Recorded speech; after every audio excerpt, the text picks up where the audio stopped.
عالدنيا جيت بسلامة واستقبلتني। আজ থেকে ১৩৫০ বছর আগে অন্যায়ের বিরুদ্ধে সাহসের বলিষ্ঠ এক কণ্ঠস্বরকে স্তব্ধ করে দেয় ইয়াজিদ বাহিনী।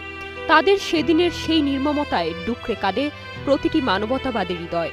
স্রষ্টার প্রতি অবিচল বিশ্বাসে মাথা নত না করা এক প্রেরণার নাম ইমাম হুসাইন রাদিয়াল্লাহু তাআলা আনহু। ইতিহাসের এই অধ্যায় নিয়ে বিশ্বজুড়ে তৈরি হয়েছে আলোচিত সব সিনেমা, বানানো হয়েছে ভুবন বিখ্যাত সব তথ্যচিত্র।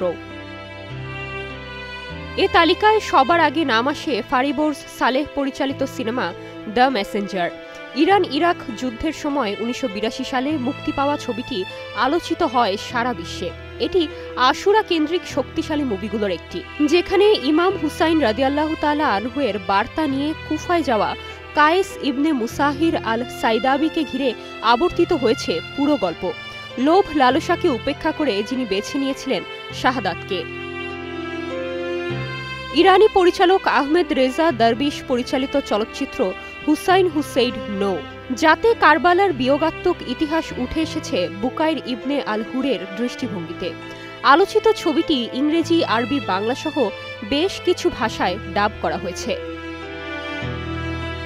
হেইহাত ইংরেজিতে নেভার নামে পরিচিত একটি ইরানি মনস্তাত্ত্বিক ধর্মীয় চলচ্চিত্র, যেখানে আশুরার প্রভাব ও ত্যাগের ধারণাকে আধুনিক প্রেক্ষাপটে তুলে ধরা হয়েছে।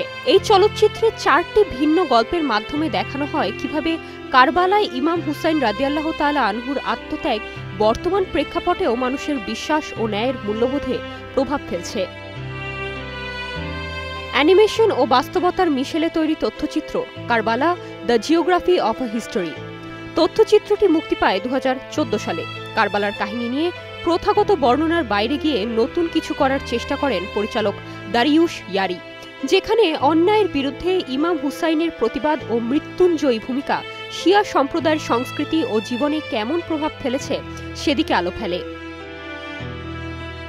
১০ই মুহররম ইমাম হুসাইন রাদিয়াল্লাহু তাআলা আনহু এর শাহাদাত স্মরণে বিশ্বজুড়ে শোক মিছিল করে থাকেন শিয়া সম্প্রদায়ের লোকজন। এতে তুরস্কের ইস্তানবুলে জেইনেবিয়ে অঞ্চলের আশুরা উদযাপন নিয়ে তৈরি হয়েছে তথ্যচিত্র আশুরা। ২০১৩ সালে মুক্তি পাওয়া তথ্যচিত্রটি বিশেষ সম্মাননা পায় বার্লিন চলচ্চিত্র উৎসবে। Nirjona Nusrat, star news.